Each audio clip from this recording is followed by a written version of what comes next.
আজকে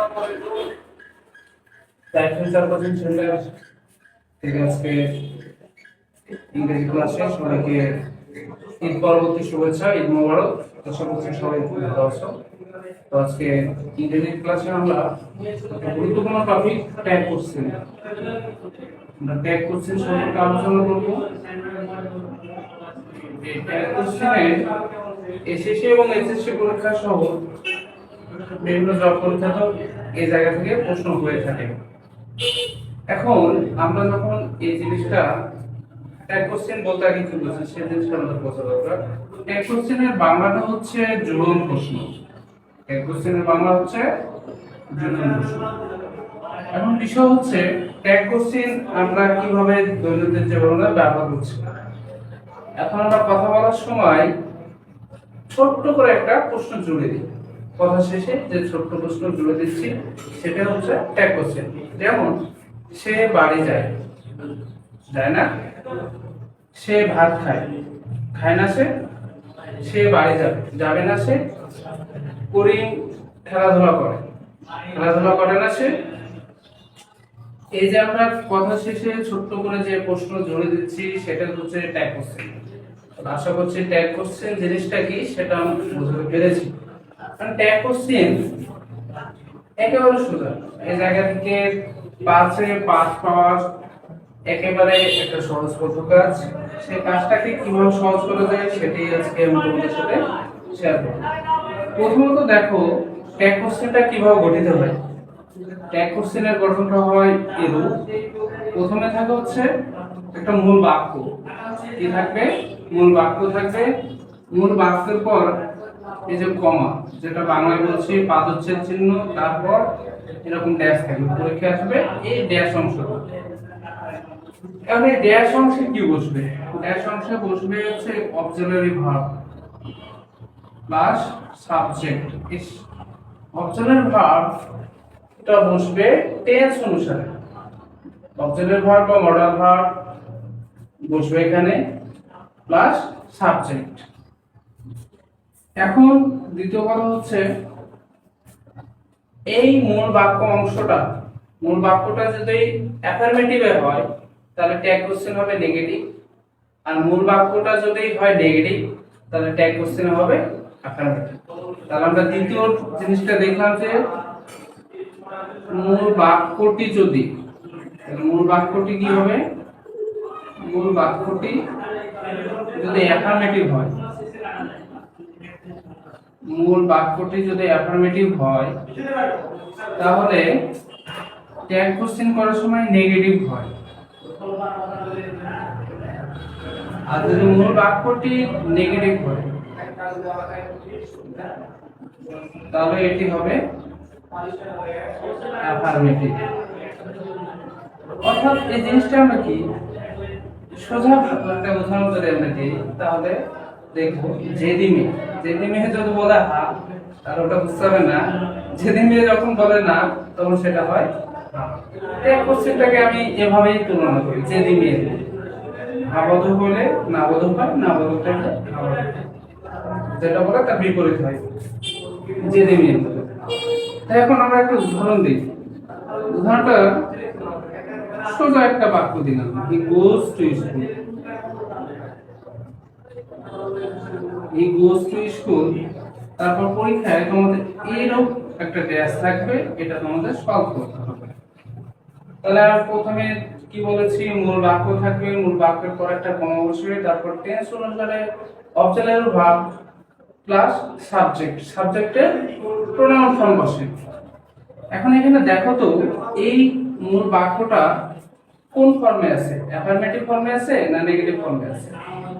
এই যে এখানে দেখছো এই বাক্যটি আছে অ্যাফার্মেটিভ ফর্মে, তাহলে এই অংশটা কি হবে? নেগেটিভ ফর্মে। এখন এই বাক্যটি কোন টেন্সে আছে? এই বাক্যটি কোন টেন্সে আছে সেটা আমাদেরকে আগে নির্ণয় করতে হবে।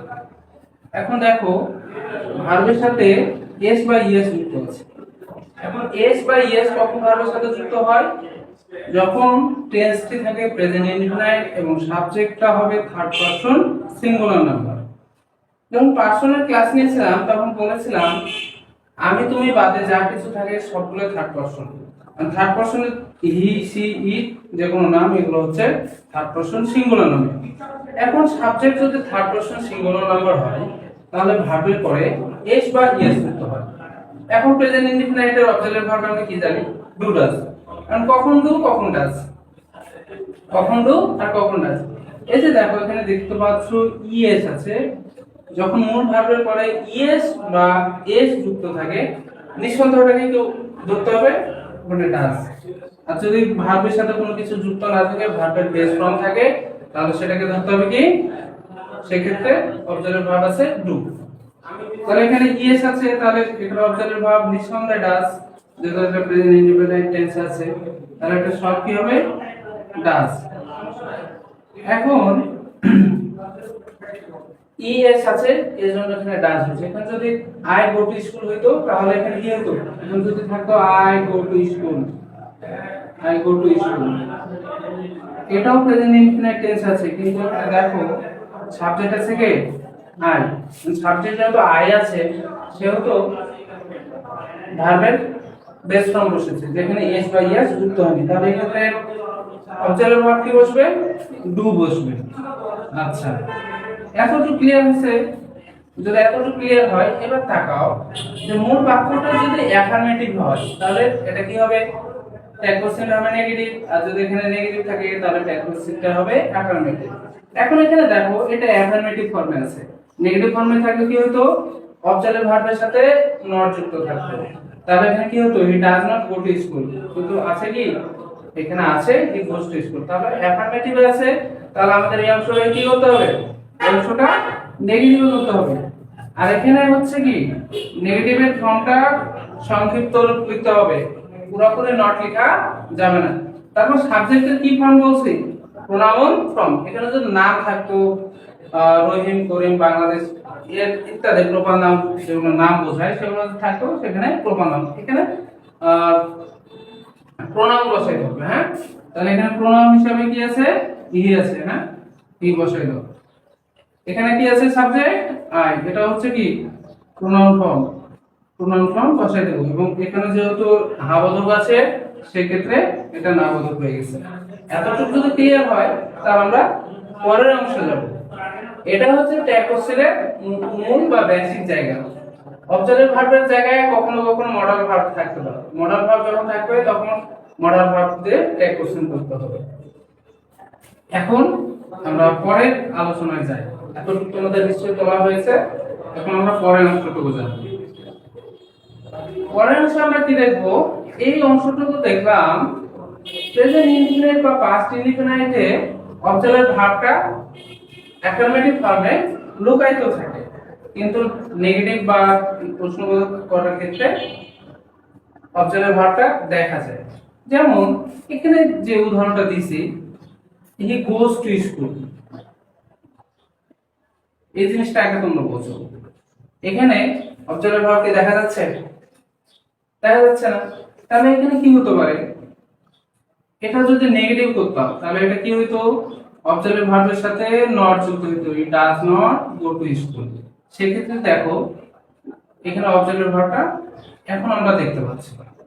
বা প্রশ্নবোধক বাক্য করা যদি থাকতো তাহলে অবজেক্টিভ ভার্বটা শুরুতে আসতো। তাহলে প্রেজেন্ট ইনডিফিনাইট এবং পাস্ট ইনডিফিনাইটে অবজেক্টিভ ভার্ব অ্যাফার্মেটিভ ফর্মে কি থাকে? লুকায়িত অবস্থায় থাকে। বাকি ক্ষেত্রে অবজেক্টিভ ভার্ব তোমরা দেখতেই পাবা, সমস্যা নেই। যেমন কন্টিনিউয়াসের কথা যদি বলি, I am going to school, আমি স্কুলে যাচ্ছি। এখন একই বাক্য দিয়ে তোমাদের উদাহরণ দিচ্ছি বোঝার সুবিধার্থে, যাতে তোমাদের বুঝতে সুবিধা হয়। এখানে দেখো মূল ভার্ব কি? গোয়িং, তাহলে এখানে অ্যাম হচ্ছে অবজেক্টিভ ভার্ব। এইভাবে পারফেক্ট বলো, পারফেক্ট কন্টিনিউয়াস বলো, সবগুলোর অবজেক্টিভ ভার্ব চোখে দেখা যায়। Future indefinite I shall go to market. এভাবে অবজেক্টিভ ভার্বগুলো কি আমরা সরাসরি দেখতে পাই। শুধুমাত্র প্রেজেন্ট ইনডিফিনাইট এবং past indefinite objective verb affirmative ফর্মে লুকায়িত অবস্থা থাকে। এই জিনিসটা মাথায় রাখতে হবে। কখন ডু কখন ডাজ এটা তো বললাম। যখন ভার্বের মূল ভার্ব সাথে যদি এস বা ইএস যুক্ত থাকে তাহলে অবজেক্টিভ ভার্ব হিসেবে ডাজ, আর যদি ভার্বের বেস ফর্ম কোনো কিছু যুক্ত না থাকে তাহলে ডু।